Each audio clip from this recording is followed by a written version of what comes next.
اعوذ باللہ من الشیطان الرجیم بسم اللہ الرحمن الرحیم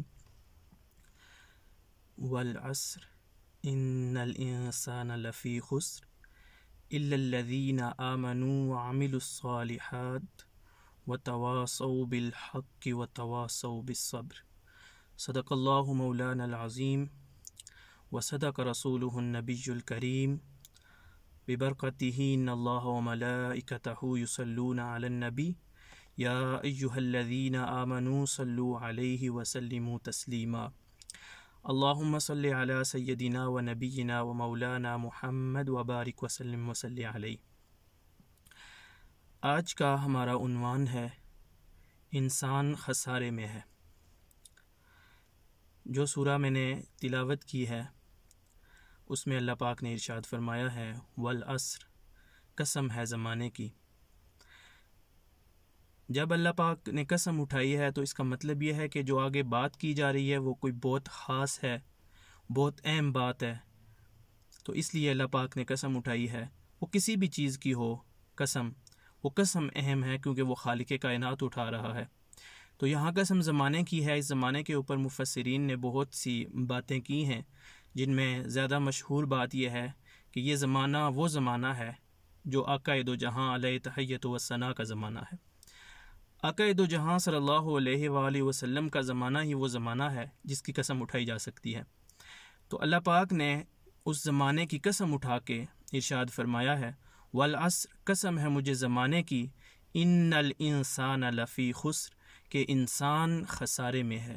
بے شک انسان خسارے میں ہے، سارے انسان خسارے میں ہیں، ما سوائے ان لوگوں کے، الا الذین آمنوا، ان لوگوں کے جو ایمان لائے، وعملوا الصالحات، اور اچھے اعمال کیے، وتواصوا بالحق وتواصوا بالصبر، اور ایک دوسرے کو صبر کی تلقین کی اور حق کے اوپر رہنے کی تلقین کی۔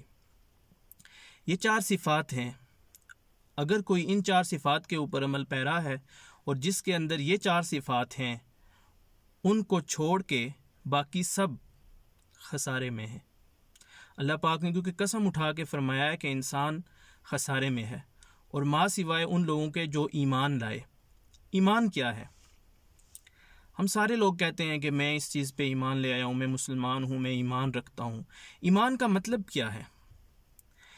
ایمان لانے کا مطلب یہ ہے کہ اللہ وحدہ لا شریک کو واحد ماننا، وحدہ لا شریک ماننا، حاکم ماننا، مالک ماننا، ہر چیز سے افضل اس کا حکم ماننا، اور من و عن اس کو قبول کرنا۔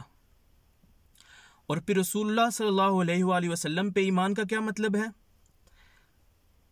ما آتاکم الرسول فخذوا وما نہاکم عنہ فانتہوا۔ اللہ کے رسول صلی اللہ علیہ وآلہ وسلم پہ ایمان لانے کا مطلب یہ ہے کہ آقا دو جہاں صلی اللہ علیہ وآلہ وسلم نے جو عطا فرمایا اس کو قبول کرنا، اور جس سے روک دیا اس سے رک جانا۔ یہ ہے آقا دو جہاں پہ ایمان لانا۔ ہر بات پہ کوئی بھی سوال نہیں کر سکتے۔ آقا دو جہاں صلی اللہ علیہ وآلہ وسلم پہ کوئی سوال نہیں کر سکتا، اللہ کے حکم پہ کوئی سوال نہیں کر سکتا کہ یہ کیوں کیا جائے، یہ کیسے کیا جائے، اس پہ ہمارا کیا فائدہ ہے۔ بس اللہ کا حکم ہے تو وہ کام کریں، اور جس سے اللہ نے روکا ہے اس سے رک جائیں۔ اللہ کے رسول صلی اللہ علیہ وآلہ وسلم نے جس کام کا حکم دیا اور جو خود کر کے دکھایا اس کو کرنا ہے، اس کے اوپر عمل پیرا ہونا ہے، اور جس حکم سے روکا ہے اس سے رک جانا ہے۔ یہ ہے اللہ پاک پہ اور اللہ کے رسول صلی اللہ علیہ وسلم پہ ایمان لانا۔ اب ہے کہ اچھے اعمال کیا ہیں؟ ایمان لانے کے بعد جو دوسری پہلی صفت بیان کر دی گئی ہے، ایمان کے بعد ضروری کام ہے، وہ ہے اچھے اعمال۔ اب مجھے کیسے پتہ چلے کہ جو یہ میں کام کر رہا ہوں یہ اچھا ہے یا برا ہے، یہ عمل اچھا ہے یا برا ہے؟ ہر کام میرے نظریے میں تو ٹھیک ہی ہے، اچھا ہی ہوتا ہے، فائدے کے لیے ہوتا ہے، لیکن اب میں اللہ پاک سے ہی پتہ کرنا پڑے گا نا کہ کون سا کام اچھا ہے اور کون سا کام برا ہے، کون سا کام عمل صالح ہے اور کون سا کام عمل صالح نہیں ہے۔ تو جس کام کا اللہ نے حکم دیا ہے کرنے کے لیے اس کام کو کرنا عمل صالح ہے، اور ہر اس کام سے رکنا جس سے اللہ پاک نے روکنے کا حکم دیا ہے، اس سے رکنا عمل صالح ہے۔ یعنی کہ اللہ اور اس کے رسول صلی اللہ علیہ وآلہ وسلم نے جو حدود مقرر کر دی ہیں ان حدود کے اندر رہ کے زندگی گزارنا، اپنے پاس سے اپنی خواہشات کی تکمیل نہیں کرنی کسی صورت میں، ہر صورت میں، ہر لمحہ، ہر لحظہ، ہماری زندگی کا لمحہ لمحہ، لحظہ لحظہ، قدم با قدم ہم جو بھی فیصلہ کرتے ہیں، جو بھی معاملہ طے کریں، اللہ اور اس کے رسول صلی اللہ علیہ وآلہ وسلم کی مرضی کے مطابق ہونا چاہیے۔ اب ہے صبر کی تلقین کرنا۔ اب صبر کیا ہے؟ صبر کا بھی لفظی معنی ہے رک جانا۔ کس چیز سے رک جانا؟ حدود اللہ، جو اللہ پاک نے حدود مقرر کر دی ہے انسان کے لیے، اس حدود کے اندر رہنا، اس کو پوری زندگی کبھی بھی کسی بھی صورت میں کراس نہیں کر سکتے۔ حدود اللہ کو کراس نہ کرنا، اس کے اوپر رک جانا۔ ہمارے ہاں یہ سمجھا جاتا ہے کہ کبھی بندے کے اوپر مصیبت آ جاتی ہے تو وہ چپ کر جاتا ہے یا وہ شور سے نہیں روتا، مطلب تو وہ صبر ہے، شاید اس نے صبر کر لیا ہے۔ صبر کا یہ مطلب نہیں ہے کہ صرف آپ نے آپ کے اوپر جب کوئی مصیبت آئے تو آپ چپ کر کے اندر بیٹھ جائیں، یہ صبر ہے۔ بلکہ صبر کا یہ مطلب ہے، اب جیسے ہمارے ہاں ایک رواج ہے کہ جب کوئی بندہ فوت ہو جاتا ہے تو ہم کہتے ہیں کہ بہت افسوس ہوا ہے۔ یہ لفظ نہیں کہنا چاہیے۔ اللہ کا حکم ہے، آپ کو کیوں افسوس ہو رہا ہے؟ میں کون ہوتا ہوں افسوس کرنے والا اللہ کے حکم پہ؟ جب اللہ پاک نے مجھے کہہ دیا ہے کہ تمہیں میں نے یہاں آزمائش کے لیے بھیجا ہے، جب آزمائش مکمل ہو جائے گی تو میں تمہیں واپس لے جاؤں گا، تو جب مجھے اللہ پاک واپس لے کے چلے جائیں تو میں افسوس کرنا شروع کر دوں؟ میری کیا مجال ہے کہ میں افسوس کروں؟ کسی چیز کا کوئی افسوس نہیں ہوتا، موت پہ افسوس نہیں ہوتا۔ ہاں کیونکہ اچھا وقت ہمارا گزرا ہوتا ہے، ایک دوسرے کے ساتھ اچھا ٹائم گزرا ہے تو آنکھوں میں آنسو آنا، دکھ ہونا، دل کا غم زدہ ہونا، یہ تو فطرت ہے، لیکن افسوس کرنا کوئی فطرت نہیں ہے۔ تو صبر یہ ہے کہ اللہ کی حدود کے اندر رہنا۔ اللہ پاک نے اب جو بھی کام کہا، اب کے اوپر جتنی مصیبت آ جائے آپ اللہ کا شکر ادا کریں کہ اللہ نے کیا ہے تو صحیح، اوکے، مجھے کوئی پرابلم نہیں ہے۔ اور پھر دین حق کے اوپر استقامت۔